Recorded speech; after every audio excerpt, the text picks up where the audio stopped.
even some baptisms, not the one where I'm in a lake or a river.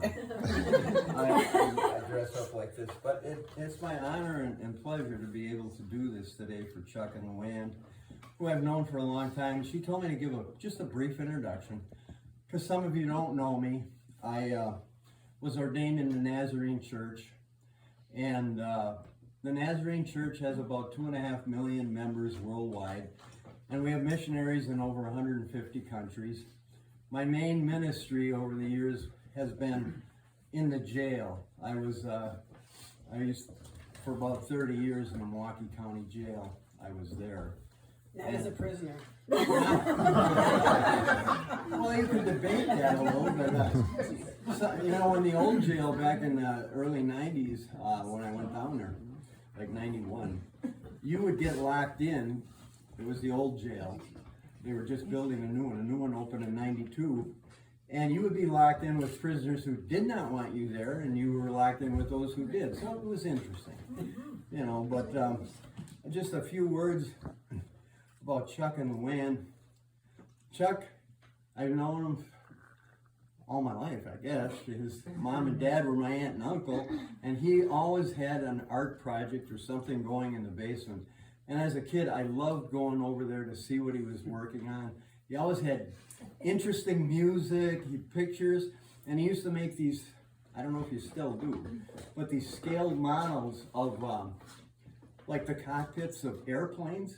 And if you didn't have anything to put that against, and you're looking at the pictures that he would take, you would think you were right in a real airplane.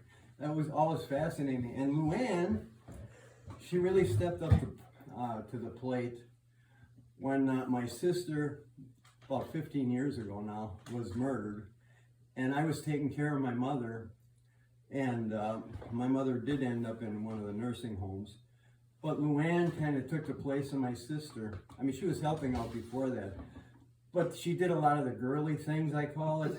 You know, like she would decorate the door.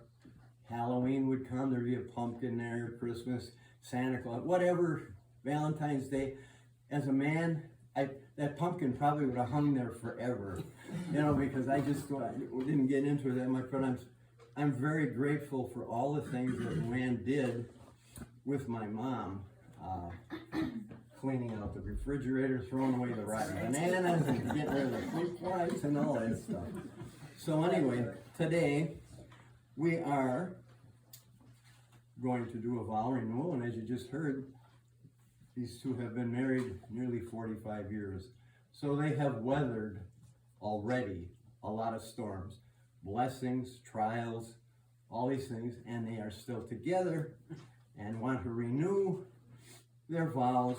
And you know, I look at it this way: you just built your relationship on a rock, the rock of Jesus Christ, and you're standing. You know, I just wrote an article about lighthouses and how they stand and how they're built to withstand all these storms and beatings that they take, you know, and provide a light for people to get through safely in treacherous places. And that light continues to burn through and shine through the various storms. And so a couple like Chuck and Luann, who have been married for all these years, are really a good example for all of us to follow and to see, well, how did they do it? You know, and not only that, to know it can be done.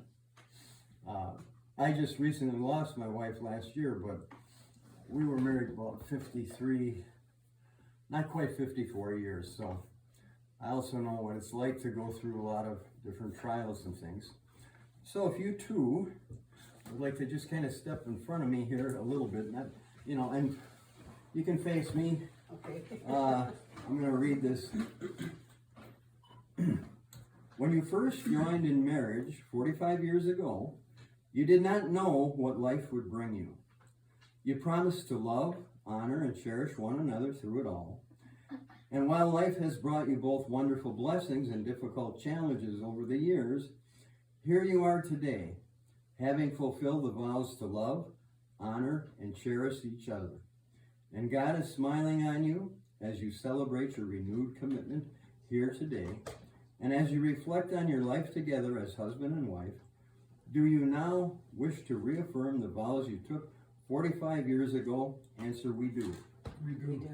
Okay, now if you just kind of face each other, you can grasp her hand if you want, and look at each other. So, Chuck, will you continue to have Luann as your wife and continue to live in this happy, loving marriage? Chuck, answer, I will. I will. Okay? Absolutely. Do you reaffirm your love for her? And will you love, honor, and cherish your wife in sickness and in health, for richer or poorer, for better, for worse, and forsaking all others, be faithful to her as long as you both shall live? Chuck, answer, I do. I do. Luann, will you continue to have Chuck as your husband and continue to live in this happy, loving marriage? Answer, I will. I will. Do you reaffirm your love for him, and will you love, honor, and cherish your husband in sickness and in health, for richer or poorer, for better, for worse, and forsaking all others, be faithful to him for as long as you both shall live? Luann, answer, I do. I do. Now I have a little reading out of 1 Corinthians chapter 13, which is really known as the love chapter, but when you think about it, love is really a choice. And we can choose to be kind, we can choose to be loving, or we can choose to be something else. But here is an explanation of love. Love is patient. This is 1 Corinthians 13, 4 through 8. Love is patient and kind. Love is not jealous or boastful or proud or rude. It does not demand its own way. It is not irritable, and it keeps no record of being wrong. It does not rejoice about injustice, but rejoices whenever the truth wins out. Love never gives up, never loses faith, is always hopeful, and endures through every circumstance. Prophecy and speaking in unknown languages and special knowledge will become useless, but love will last forever. And now we're going to do, I don't know, you have the rings with you? I'm still wearing my ring. I can't get it off of the fingers. Not that I've tried, but. He's the one I was worried about. Okay, I'm going to address both of you. Just take your time. There you go. Okay. Chuck and Luann, on your wedding day many years ago, you exchanged rings as a symbol of the never-ending circle that connects you to the eternal quality of God, unending strength, and unending love. May you always wear your rings as a reminder of your vows to one another and your commitment to continuing to live in unity, love, and happiness. To remind you of this commitment, you will now renew your vows. Chuck, please place the ring on Luann's hand and say the words, "With this ring, I renew." With this ring, I renew. My pledge of love. My pledge of love. And commitment. And commitment. Okay. Luann, please place the ring on Chuck's hand and say the words, "With this ring, With this ring, I renew my pledge of love I renew my pledge of love and commitment." and commitment. Marriage is a commitment to care for one another in mutually fulfilling ways. It is not an act, but rather a lifelong relationship that's always evolving. And so you've had already 45 years of experience, and you know that that is true. Marriage enriches every part of life. Happiness is fuller, memories are fresher, commitment is stronger, and even anger is felt more strongly. However, it passes away more quickly. Marriage understands and forgives mistakes. It encourages and nurtures new life, new experiences, and new ways of expressing love. When two people pledge their love and care for each other in this way, they create a spirit unique unto themselves, which binds them closer than any words, whether written or spoken. Marriage is the promise made in the hearts of two people who love each other. The potential of marriage takes a lifetime to fulfill. Chuck and Luann, Today, you have renewed the vows you made to each other on your wedding day.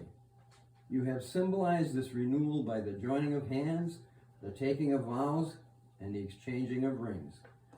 And it is with great pleasure that I conclude the ceremony of renewing your vows of marriage.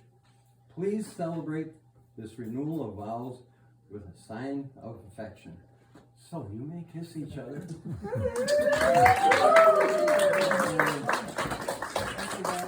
You're welcome. And I'm happy for both of you, you know, really, for all these years, and for all these messages. And I want to thank Boie and Doug